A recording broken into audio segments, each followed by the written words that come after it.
Welcome. আগের ভিডিওতে আমরা যতদূর আলোচনা করেছিলাম ট্রান্সফরমারের কোর কনস্ট্রাকশন ওয়াইজ যে বিভিন্ন ক্লাসিফিকেশন সেই ব্যাপারে আলোচনা হয়েছিল এবং কয়েকটি ইম্পর্ট্যান্ট কোয়েশ্চেন এবং answer related to transformer design বলা হয়েছিল। তো ট্রান্সফরমার ডিজাইন সংক্রান্ত আরও একটি ইম্পর্ট্যান্ট কোয়েশ্চেন, সেটি হলো, এটা অনেক জায়গাতেই জিজ্ঞাসা করা হয় যে ট্রান্সফরমারের যে মিডিল ফেজ, অর্থাৎ ট্রান্সফরমারের 3 ফেজ যদি ট্রান্সফরমার হয়, এ বি সি যদি 3টি ফেজ হয়, তার মধ্যে মিডিল ফেজ অর্থাৎ যে বি ফেজ, সেই বি ফেজের যে ওয়াইন্ডিং তার ওরিয়েন্টেশন এ এবং সি ফেজ অর্থাৎ যে দুটি আউটার ফেজ তার ওরিয়েন্টেশনের থেকে অপোজিট করা হয়। এটি করার কারণ কি?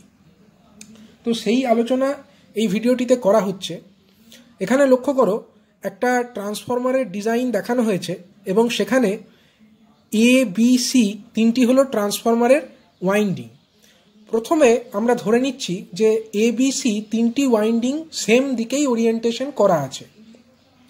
এক্ষেত্রে লক্ষ্য করো, এ বি সি 3টি ফেজের যে ওয়াইন্ডিং তার মধ্যে কারেন্ট ফ্লো হচ্ছে এবং তারা সেম ডাইরেকশনেই ফ্লো হচ্ছে, এবং সেম ডাইরেকশনে ফ্লো হওয়ার জন্য তাদের মধ্যে যে কারেন্ট ফ্লো হচ্ছে তার জন্য যে ম্যাগনেটিক ফ্লাক্স তৈরি হচ্ছে সেগুলি একটি নির্দিষ্ট ম্যাগনেটিক সার্কিট বরাবর ফ্লো করছে।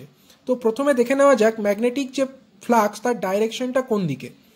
দেখো, এ ফেজের কারেন্টের জন্য যে ম্যাগনেটিক ফ্লাক্স তৈরি হচ্ছে সেটি এই বরাবর এবং এই বরাবর দুটি সমানভাবে যাচ্ছে, এবং তারপরে এই বরাবর যে ম্যাগনেটিক ফ্লাক্স সেটি এই এই উইন্ডোটিকে এনক্লোজ করে এই লাইন বরাবর প্রবাহিত হচ্ছে, এবং ম্যাগনেটিক ফ্লাক্সের যে ডাইরেকশন সেটি অ্যারো চিহ্ন সহযোগে দেখানো হয়েছে। একইভাবে এই দিকেও ম্যাগনেটিক ফ্লাক্সটি এই বরাবর অর্থাৎ অ্যারো চিহ্ন বরাবর এবং যে ডটেড লাইন সেই বরাবর ফ্লো করছে। অনুরূপভাবে বি ফেজের জন্য যে ওয়াইন্ডিং তার কোরেসপন্ডিং যে ম্যাগনেটিক ফ্লাক্স সেটি এই অ্যারো চিহ্ন বরাবর এই উইন্ডোর চারপাশে ফ্লো করছে, এবং এই উইন্ডোর চারপাশেও ম্যাগনেটিক ফ্লাক্সটি যে কোর মেটেরিয়াল তার মধ্যে দিয়ে এই পথে ফ্লো করছে। অনুরূপভাবে সি ওয়াইন্ডিং এর জন্য এই যে ডটেড লাইন এবং অ্যারো চিহ্ন সহযোগে দেখানো আছে সেই বরাবর, এবং এই ডটেড লাইন অ্যারো চিহ্ন সহযোগে যা দেখানো আছে সেই বরাবর ম্যাগনেটিক ফ্লাক্স ফ্লো করছে।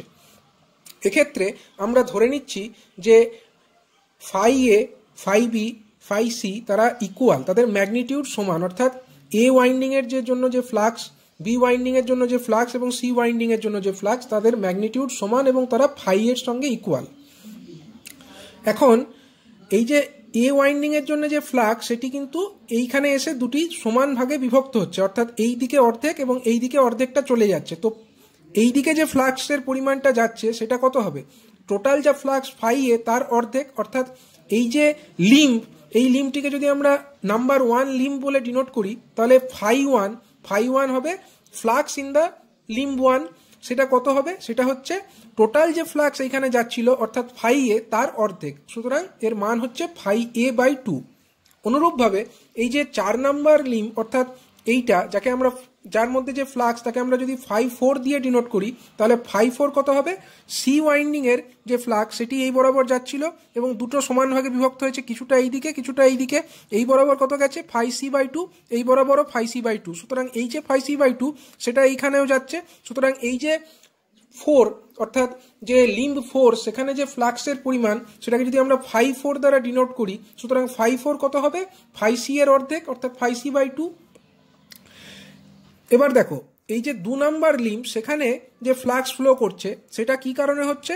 এটার কারণ হচ্ছে এই ফাই এ বাই 2 যেটা এই পথে ফ্লো করছিল মাইনাস ফাই বি বাই 2 যেটা এই পথে ফ্লো করছে। দেখো, phi a by 2 towards right side, ডান দিকে, এবং ফাই বি বাই 2 সেটা কিন্তু বাঁ দিকে। সুতরাং তাদের যে রেজাল্টেন্ট ফ্লাক্স অর্থাৎ phi A minus phi B divided by 2 সেটাই হচ্ছে ফাই 2, অর্থাৎ এই 2 নাম্বার লিম্বে রেজাল্টেন্ট ফ্লাক্স। অনুরূপভাবে ফাই 3 অর্থাৎ 3 নাম্বার লিম্বে যে রেজাল্টেন্ট ফ্লাক্স সেটা যদি আমরা ক্যালকুলেট করি আমরা দেখতে পাচ্ছি এর রেজাল্টেন্ট ফ্লাক্সের কারণ কি? এই যে ফাই বি বাই 2 যেটা এই পথ দিয়ে ফ্লো করছে সেইটা টুয়ার্ডস রাইট যাচ্ছে এবং phi C by 2 towards left যাচ্ছে। সুতরাং এইখানে যে resultant flux phi 3 that will be phi B minus phi C by 2। এবার আমরা ফেজর ডায়াগ্রাম এঁকে যদি দেখি, এই বরাবর ফাই এ, ফাই বি এবং ফাই সি দেখানো হয়েছে, এবং যেহেতু 3 ফেজ কারেন্ট এবং তার জন্য এই ফ্লাক্স তৈরি হয়েছে। সুতরাং 3 ফেজ সিস্টেমে অবশ্যই কারেন্টগুলি 120 ডিগ্রি ফেজ অ্যাঙ্গেলে ডিফার করে থাকে। সুতরাং এখানেও যে ফ্লাক্স তারাও কিন্তু 120 ডিগ্রি ফেজ অ্যাঙ্গেলে আছে। এবার লক্ষ্য করো, আমরা যদি φ2 নির্ণয় করতে চাই, φ2 সমান কত? φ2 সমান আমরা একটু আগেই দেখেছি φa/2 মাইনাস φb/2 অথবা φa minus φb whole divided by 2। তাহলে φa হচ্ছে এই টোটালটা, তার অর্ধেক সমান কত? φa/2, এবং এখানে আছে φb এই বরাবর, কিন্তু আমাদেরকে বার কি করতে হবে? φa minus φb/2। সুতরাং আমরা φa/2 এইটুকু দেখালাম, এবার φb/2 কতটুকু হবে? এইটুকু হবে φb/2।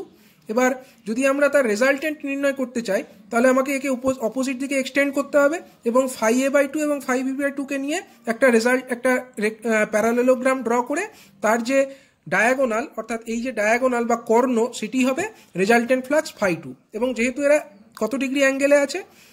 এদের 60 ডিগ্রি।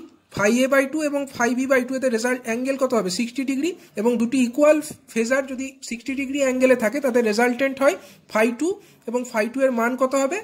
√3/2 into phi. কারণ কি? কারণ φa এবং φb উভয়ের ম্যাগনিটিউড হচ্ছে φ এর সঙ্গে সমান। সুতরাং এটাকে আমরা resultant flux is equal to √3/2 into phi লিখতে পারি।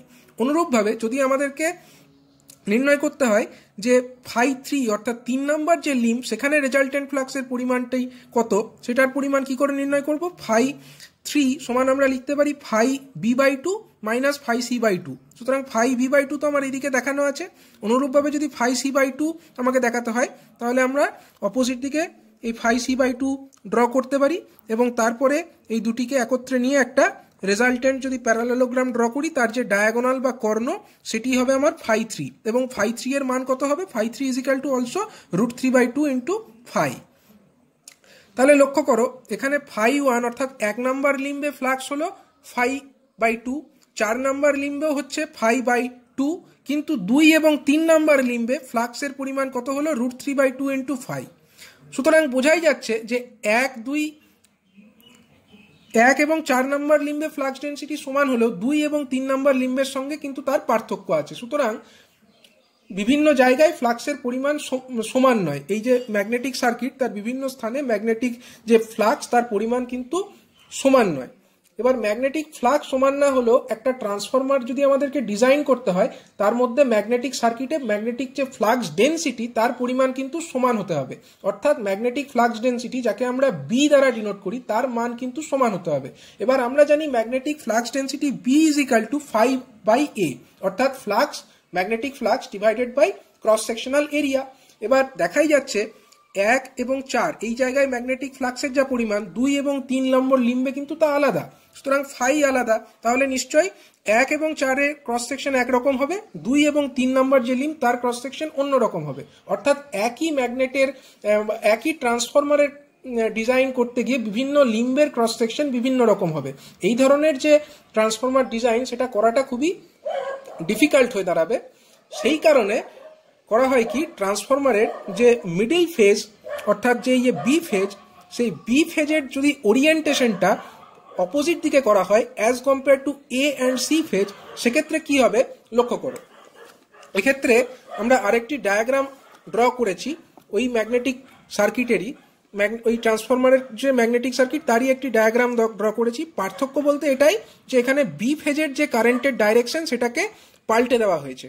এখানে অন্যান্য যে ফেজ, সেখানে যদি কারেন্টের ডাইরেকশন এই দিক বরাবর হয়, এটাতে কারেন্টের ডাইরেকশনটা উল্টো দিকে হবে, কারণ এর ওরিয়েন্টেশনটা আলাদা রকম।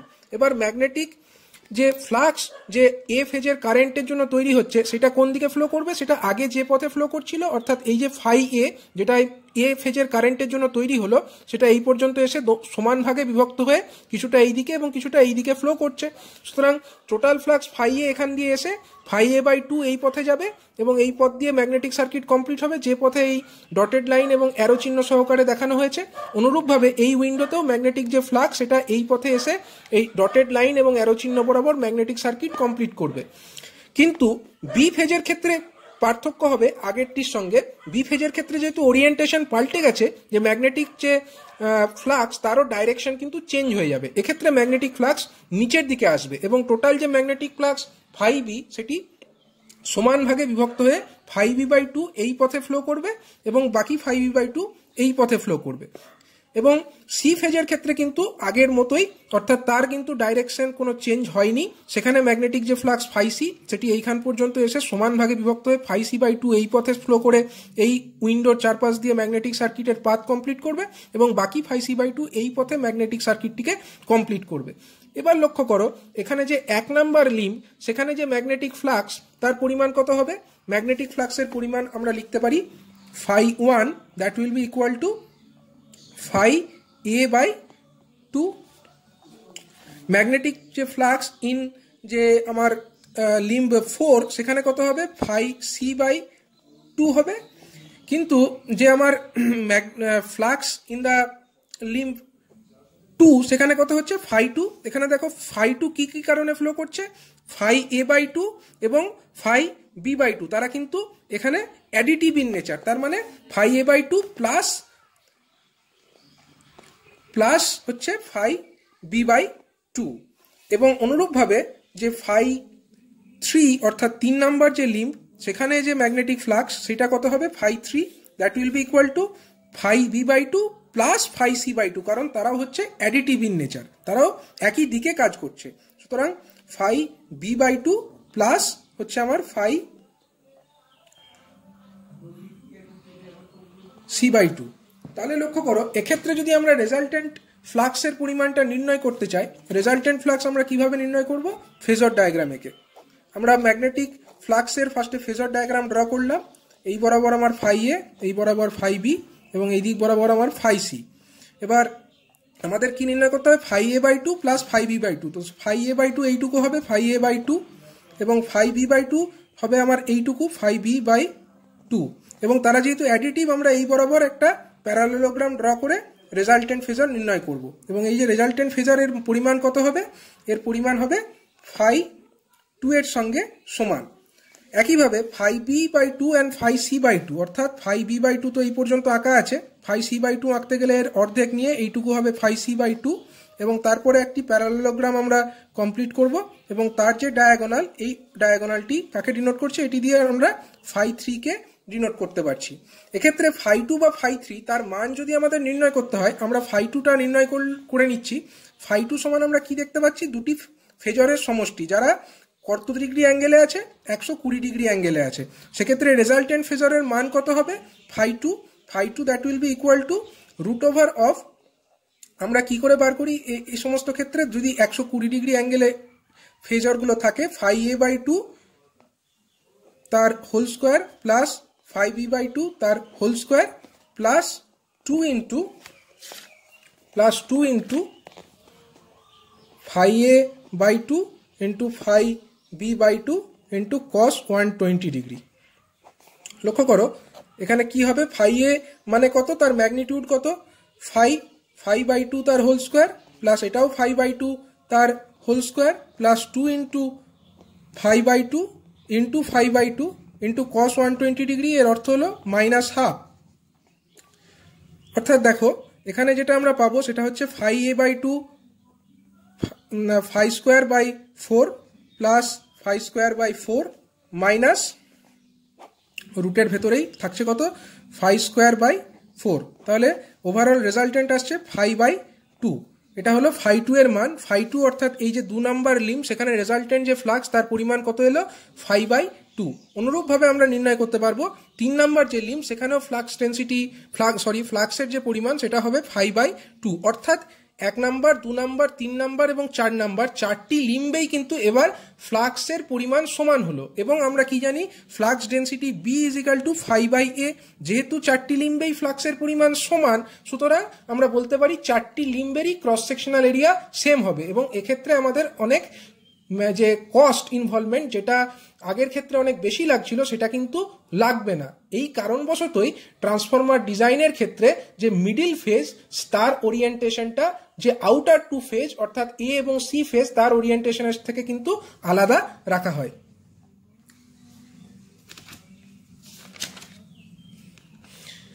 এরপরে আমরা আরেকটি পার্ট আলোচনা করব, সেটি হচ্ছে ট্রান্সফরমারের যে ক্লাসিফিকেশন। সেখানে আমরা এতক্ষণ পর্যন্ত কনস্ট্রাকশন ওয়াইজ যে ক্লাসিফিকেশন সেইটা আলোচনা করেছিলাম, কিন্তু ট্রান্সফরমারের সার্ভিস অনুযায়ী ট্রান্সফরমারকে কিন্তু দুটি ক্যাটাগরিতে পার্থক্য করা যায় বা ডিভিশন করা যায়। সেই দুটি ক্যাটাগরি হচ্ছে ডিস্ট্রিবিউশন ট্রান্সফরমার এবং পাওয়ার ট্রান্সফরমার। এবার আমরা তাদের মধ্যে কিছু কম্পারেটিভ অ্যানালিসিসগুলো দেখব। প্রথমত হচ্ছে capacity. As per IS 1180 distribution ট্রান্সফরমারের রেটিং হচ্ছে less than 100 kVA and more than 100 kVA for power transformer. This is as per IS 2026। পরবর্তীকালে এই IS এর অনেক মডিফিকেশন হয়েছে, কিন্তু বেসিক প্রথম যে IS অনুযায়ী এটা নির্ধারিত হয়েছিল যে 100 kVA এর কম রেটিংযুক্ত ট্রান্সফরমার ডিস্ট্রিবিউশন ট্রান্সফরমার হবে এবং 100 kVA এর থেকে বেশি রেটিংযুক্ত ট্রান্সফরমার সাধারণভাবে পাওয়ার ট্রান্সফরমার হবে। অবশ্য পরবর্তীকালে এই IS গুলির মডিফিকেশন হয়ে এখন এই রেটিংটি পরিবর্তিত হয়েছে।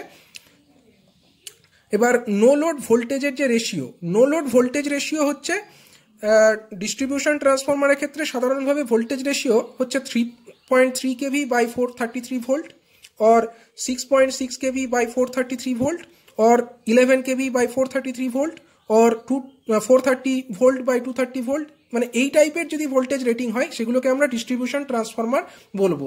সাধারণভাবে আমাদের যে ডোমেস্টিক পাওয়ার সাপ্লাই আমরা দেখে থাকি তার জন্য যে ট্রান্সফরমার ইউজ হয় ডিস্ট্রিবিউশন ট্রান্সফরমার, তার রেটিং হচ্ছে 11 kV by 433 ভোল্ট। সুতরাং এই ধরনের যে ডিস্ট্রিবিউশন ট্রান্সফরমার এটি খুবই কমন আমাদের জন্য। এরপরে আসে পাওয়ার ট্রান্সফরমার। পাওয়ার ট্রান্সফরমারের রেটিং হয় generally 132 kV by 33 kV by 11 kV এই টাইপের। এখানে 33টা লেখা নেই। 220 kV by 33 kV or 11 kV এই টাইপের ট্রান্সফরমার যদি ভোল্টেজ রেটিং হয় সেগুলো হচ্ছে জেনারেলি পাওয়ার ট্রান্সফরমার।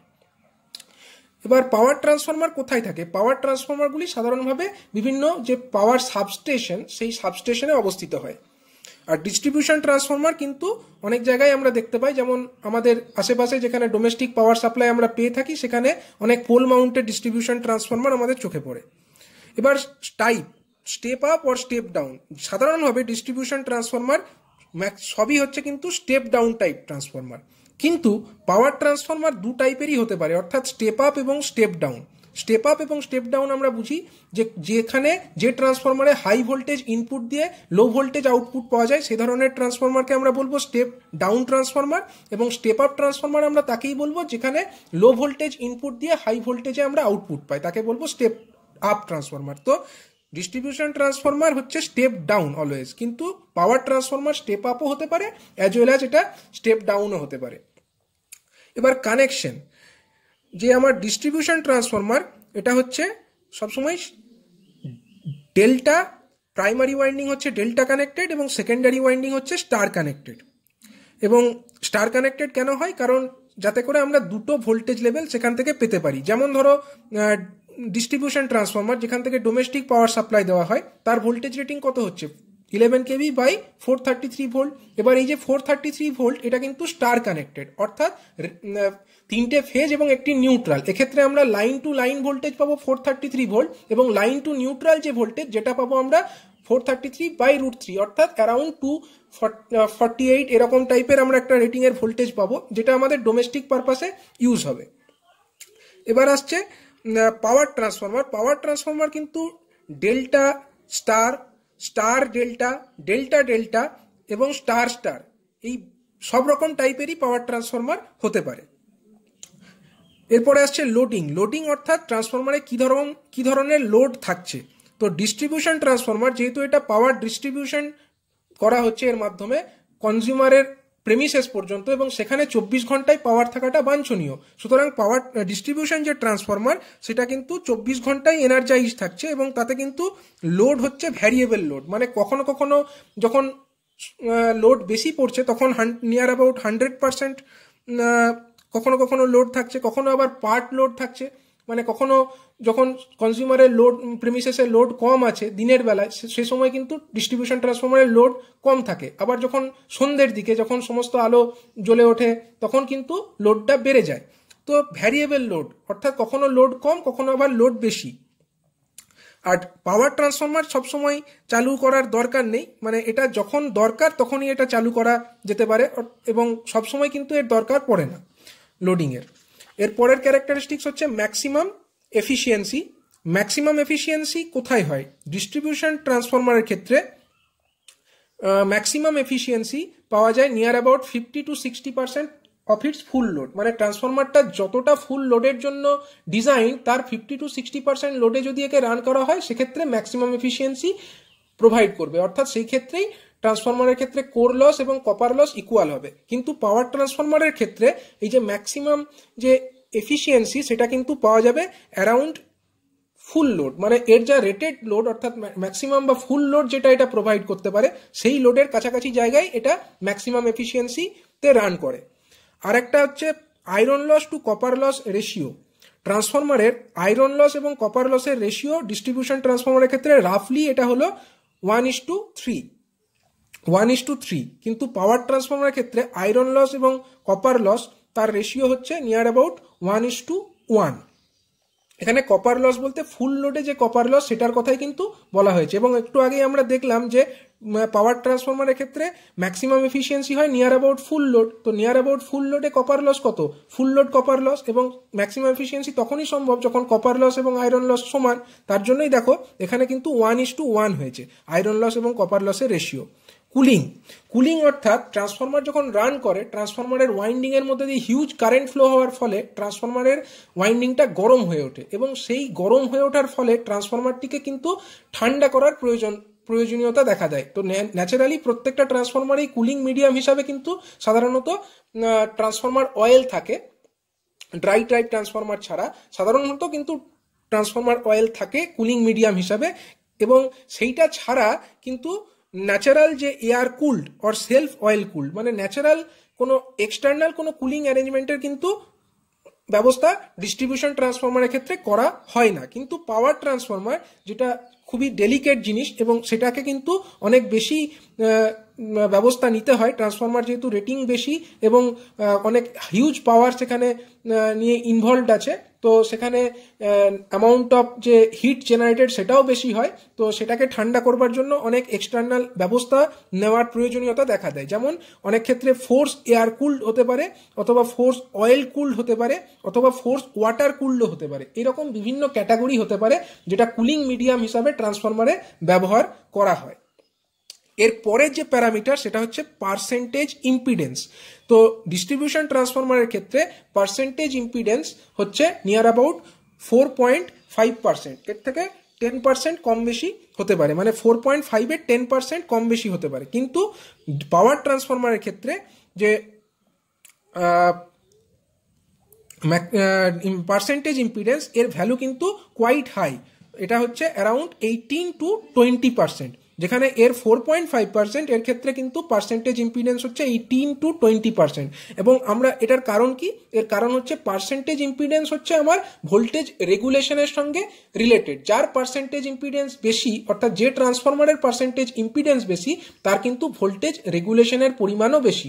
এবার যে ডিস্ট্রিবিউশন ট্রান্সফরমার সেটা কি কাজে ব্যবহৃত হয়? সেটা হচ্ছে মূলত কনজিউমারের প্রেমিসেসে পাওয়ার সাপ্লাই করার কাজে ব্যবহৃত হয়। এবার সেখানে ভোল্টেজটা খুবই ভাইটাল, সেখানে যদি ভোল্টেজ অনেক বেশি ডাউন হয়ে যায় পার্সেন্টেজ ইম্পিডেন্স বেশি হওয়ার ফলে, সেক্ষেত্রে কনজিউমার কিন্তু তার প্রপার ভোল্টেজটা পাবে না। সেই কারণে এখানে পার্সেন্টেজ ইম্পিডেন্সকে কিন্তু তুলনামূলকভাবে অনেক কম রাখা হয় যাতে প্রপার ভোল্টেজ কনজিউমার পেতে পারে। কিন্তু পাওয়ার ট্রান্সফরমারের ক্ষেত্রে পার্সেন্টেজ ইম্পিডেন্সের পরিমাণটা অনেকটা বেশি রাখা হয়। এর ফলে অবশ্য ভোল্টেজ রেগুলেশন পাওয়ার ট্রান্সফরমারের ক্ষেত্রে খারাপ হয় ঠিকই, কিন্তু তার সাথে সাথে পার্সেন্টেজ ইম্পিডেন্স বেশি হওয়ার জন্য এর মধ্যে ইনহেরেন্ট একটা ফল্ট লিমিটিং ক্যাপাসিটি গড়ে ওঠে। অর্থাৎ কোনো রকম কোনো ফল্ট হলে ট্রান্সফরমারের যে ওয়াইন্ডিং তার নিজস্ব যে ইম্পিডেন্স, সেই ইম্পিডেন্সের জন্য সে ফল্ট কারেন্টকে লিমিট করতে পারে। এবং যেহেতু পাওয়ার ট্রান্সফরমার খুবই ইম্পর্টেন্ট ইকুইপমেন্ট, এই পাওয়ার ট্রান্সফরমারের যদি কোনো কারণবশত ফেইলিওর হয় সেক্ষেত্রে টোটাল একটা এরিয়াতে পাওয়ার সাপ্লাই ডিসরাপ্টেড হতে পারে বা ব্যাহত হতে পারে। সেই কারণে এই ধরনের ট্রান্সফরমারের ক্ষেত্রে ট্রান্সফরমারগুলিকে প্রোটেকশন দেওয়াটাও খুব গুরুত্বপূর্ণ একটা ব্যাপার। তার জন্যই এই ধরনের ট্রান্সফরমারের ক্ষেত্রে কিন্তু পার্সেন্টেজ যে ইম্পিডেন্স সেটার পরিমাণটা অনেকটা বেশি রাখা হয়।